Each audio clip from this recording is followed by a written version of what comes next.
다음에는요, 나트륨 등의 특성에 대해서 살펴보도록 하겠습니다.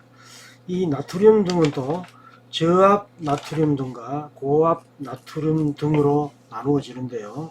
여러분들 교재 61쪽을 보시면 되겠습니다. 이 우선 저압 나트륨 등은 왼쪽에 보시는 그림을 참조해서 설명을 들으시면 될 것 같습니다. 이 나트륨 등 안에 나트륨 증기를 봉입을 해서요. 그 증기를 통해서 방전을 될 때 생기는 나트륨 D선, 즉 589 나노메타의 파장을 갖는 그런 나트륨 D선을 광원으로 이용한 것이 바로 저압 나트륨 등이 되겠습니다. 이 나트륨 D선의 에너지는요, 전 복사 에너지의 약 76% 정도가 되고요. 이때 발생되는 광색은 단색광으로 등광색이 되겠습니다. 그 효율은 395 루멘 퍼 와트로 높은 편이죠. 평균 수명도 9,000시간이면 상당히 좀 오래 쓸 수 있는 겁니다. 그죠? 이 저압 나트륨 등은 주로 야간 옥외 조명이나 터널 내 조명 등으로 사용되고 있다고 합니다. 그리고 특징으로는요, 단색광이기 때문에 물체 형태를 인식하기가 용이하다고 합니다. 그래서 더더욱 터널 내 조명용으로 쓰이고 있는 거죠. 그리고 안개 매연 시에도 멀리까지 빛이 가기 때문에 그 물체를 인식하기에 좋다고 합니다. 그리고 발광 효율이 높기 때문에요, 야간에도 밝은 빛을 낼 수 있는 그런 특성을 갖는 등이 바로 저압 나트륨 등이 되겠습니다. 자, 나트륨 증기를 어쨌든 이 안에다 봉입가스로 사용한다는 것이죠. 네온 또는 아르곤 가스를 이때 사용하게 됩니다. 자, 그 다음에 고압 나트륨 등이 있습니다. 고압 나트륨 등. 이 고압 나트륨 등은 왼쪽에 그림에서 보시는 대로 이 발광판이 있고요. 거기에다가 이 고형 나트륨과 보조기체, 즉 아르곤 같은 이런 보조기체를 봉입을 해서 나트륨 증기압을 계속해서 높이게 되면 이 안에서 방전 현상이 일어나게 되는데, 그러면서 빛을 발화를 하게 됩니다. 그런 현상을 이용한 등이 바로 고압 나트륨 등이 되겠습니다. 이때 사용되는 증기압은 약 100mm가 되고요. 발광 효율은 140 루멘 퍼 와트가 된다고 합니다. 저압 나트륨 등보다는 발광 효율이 좀 낮은 편이죠. 용도로는 저압 나트륨 등에서 보셨지만 안개 지역이나 터널 내, 그리고 교량, 가로등, 식물 재배, 스포츠 조명 등에 많이 사용되고 있습니다.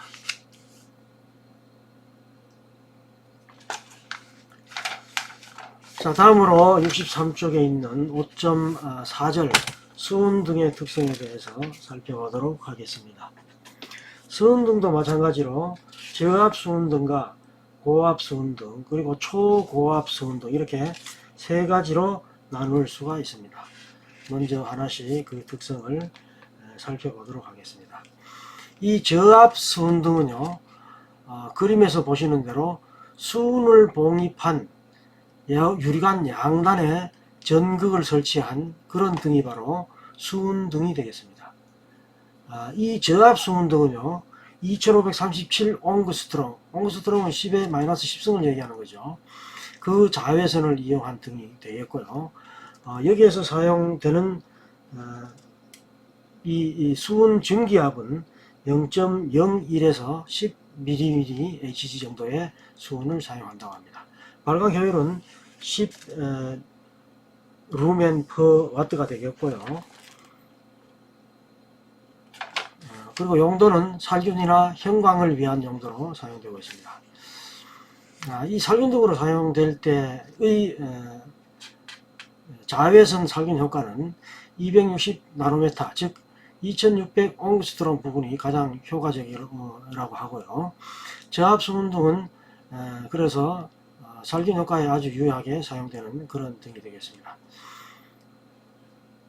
이 살균등은 관으로 자외선을 통과시키는 그런 석영광으로도 사용되고 있다고 합니다. 그래서 우리 그 가정에서도 많이 사용되는 그 살균기 있죠. 그 의료용으로도 많이 사용되고 있고요. 그런데 저압수은등이 많이 사용된다라는 것입니다. 다음 두 번째 고압수은등입니다. 고압수은등은 점등시 수은 전기압이 100에서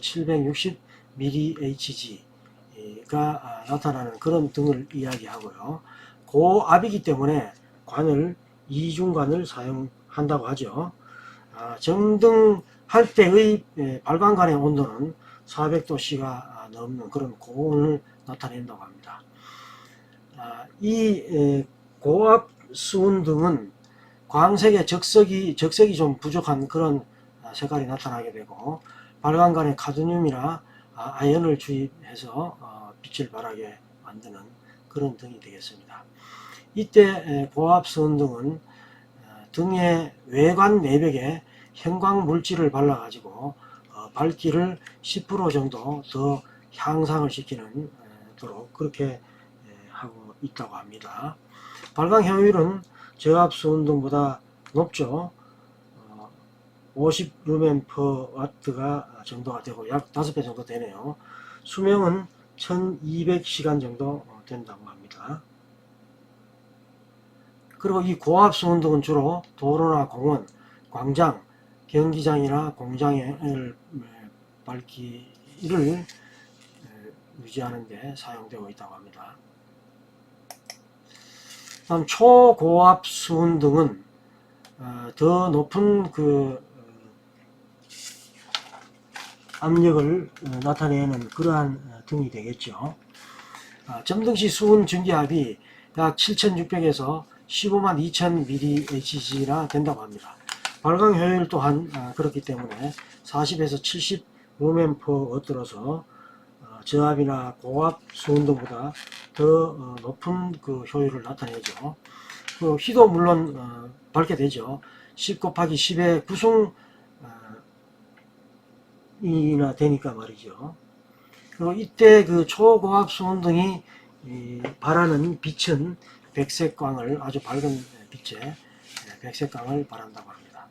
그리고 밝은 빛을 발하다 보니까 중심 온도도 8000에서 10,000도까지 아주 높은 온도를 나타내죠. 주로 공장이나 가로등, 지하실, 그리고 빌딩, 영사실, 피부병을 치료하는 의료용으로 사용되기도 한다고 합니다. 자, 다음으로 우리 교재 55쪽에 있는 5.5절 메탈 할라이드 등에 대해서 살펴보도록 하겠습니다.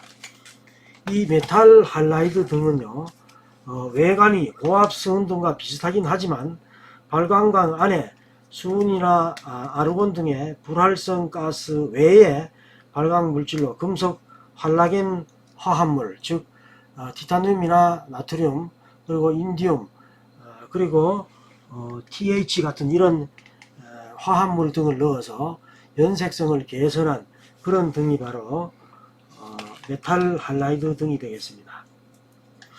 자, 여기서 이제 TH는 토륨을 얘기하는 건데요. 원소 기호 90번을 갖는 토륨을 이야기합니다. 연색성이 무엇인지는 여러분들 앞에서 다 배우셨죠. 물체의 그 어떤 색깔을 결정하게 되는 광원의 성질을 바로 연색성이라고 얘기합니다. 그죠? 이 메탈 할라이드 등은 효율이 75 루멘 퍼 와트로서 제법 높은 효율을 나타내고 있고요. 연색성이 높기 때문에 주로 도로나 공원, 광장, 공장 이런 데서 고압 수은등과 함께 많이 사용되고 있는 등이 되겠습니다. 말씀드린 대로 연색성이 높고 효율이 높아서 최근에는 점점 갈수록 이제 많이 사용되는 등 중에 하나가 바로 메탈 할라이드 등이 되겠습니다. 다음으로 이제 여러분들이 잘 알고 있는 네온관 등에 대해서 살펴보도록 하겠습니다. 이 네온관 등은요, 지름이 약 12에서 15mm 정도의 유리관을 진공 처리해서 만들게 되는데요. 그 안에 2mm Hg 정도의 압력으로 불활성 가스 또는 수은을 봉입하고 나서 양단의 관에다가 전극에 고압을 인가해서 양광주가 빛나게 만드는 그런 등이 바로 네온 등이 되겠습니다. 자, 네온 등은 여러분들 잘 아시다시피 봉입가스 및 유리관의 종류에 따라서 아주 다양한 종류의 광색을 발하게 되는데요. 여러분들이 자세하게 배우지는 않았지만 이 네온관 등이나 다음에 말씀드릴 형광등 같은 경우에는 전기의 플라즈마 원리를 이용해서 만든 그런 등이 되겠습니다. 우선 이 네온관 등은 아주 여러가지 다양한 종류의 색깔을 나타낼 수가 있는데요. 봉입가스가 네온일 때는 유리관색이 투명하거나 청색일 경우에 각각 다른 관색의 다른 색을 나타내는 그런 네온관 등을 만들 수가 있습니다. 자, 투명일 때는 등적색이 나타나고 청색일 때는 등색을 나타내게 되고요. 그리고 봉입가스가 아르곤이나 수은일 때는 유리관색이 투명할 때는 청색, 그리고 황록색일 때는 녹색을 나타내게 됩니다. 그 헬륨가스를 주입하게 되면 투명한 유리관일 때는 백색, 황갈색의 유리관을 사용할 때는 황갈색의 색이 나타나게 되고, 아르곤가스를 주입했을 때는 투명한 유리관을 주로 이용하게 되는데요. 고동색의 색깔을 띠게 됩니다. 자, 이 네온관 등에는 형광등과 마찬가지로 안전기가 사용되는데요. 이 안전기는 방전 개시 전압으로 점등 중에 전압의 1.5배나 3배 정도의 전압이 필요한 것이 되겠습니다. 이 안전기가 동작을 해야만 네온관 등에 불이 들어오게 되겠죠. 자, 그렇기 때문에 이 전원으로 자기누설 변압기, 즉 네온관용 변압기를 사용한다고 합니다. 자기누설 변압기는 무엇인가 하면 그림에서 보시는 대로 부하에 연결되는 임피던스가 변한다 하더라도 전류를 일정하게 유지해서 출력 범위를 일정한 범위 내로 억제할 수 있도록 하는 그런 변압기가 바로 자기누설 변압기입니다. 즉 전류가 이렇게 증가를 하더라도요, 이 전압이 어느 정도 일정하게 유지가 되는 거죠. 그러다가 일정 범위 이상이 되면 전압이 급격하게 더 이상 전류가 증가되지 않도록 급격하게 강화가 되는 그런 특성을 갖는 것이 바로 자기누설 변압기가 됩니다. 그래서 이 네온관 등은 여러분들도 잘 아시다시피 네온관 등으로 또 많이 사용되고, 방전등, 전자레인지나 아크 용접을 하는데 많이 사용되고 있습니다. 그리고 66쪽에 있는 네온 전구에 대해서 살펴보도록 하겠습니다. 이 네온 전구 또한 유리구 내에 전극을 2 내지 3mm로 아주 가까이 접근시켜서요, 그 안에 유리구 안에 네온이나 아르곤 가스를 주입을 하고, 그렇게 해서 짧은 거리의 전극을 유지함으로써 그 빛을 발하게 만든 것인데요. 그렇기 때문에 이때 발생되는 빛을 부글로라고 얘기합니다. 부글로. 그래서 너무 이제 극 사이가 짧기 때문에요, 교류 전원을 이용할 때, 교류 전원은 이제 올라갔다 내려갔다가 하는 것을 반복하는 것을 얘기하는 거죠. 그래서 그 전원 사이클이 위로 올라갔을 때 또 밑으로 내려왔을 때 각각 양쪽 극에서 발광을 하게 만든 그런 구조를 갖는 것이 바로 네온 전구가 되겠습니다. 그림에서 보시는 대로요, 이 전극 간의 간격이 굉장히 짧죠. 그래서 자주 이렇게 전극 간의 어떤 현상이 자주 발생되게 만드는 것이고, 그때 발생되는 그 빛을 이용한 것이 네온 전구입니다.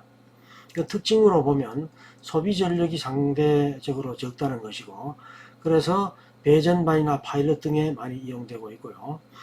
부근로를 이용할 수 있기 때문에, 그러니까 위 사이클이나 아래 사이클 각각 다 발광하는 현상을 이용할 수 있기 때문에 직류 극성 변환용에 사용되고 있다고 합니다. 그리고 일정 전압에서 점등할 수 있기 때문에요, 검정기라든지 교류 파고치를 측정하는 용도로 사용되기도 하고요. 광도나 전류가 서로 비례하기 때문에 오실로스코프나 스트로브스코프 등에도 사용되고 있는 것이 바로 네온 전구가 되겠습니다. 자, 오늘은 이상으로 조명공학에서 방전등 5장 여러가지 종류의 방전등의 특성에 대해서 살펴봤습니다. 이제 형광등에 대해서는 다음 영상에서 다시 살펴보도록 하겠습니다. 여러분들 대단히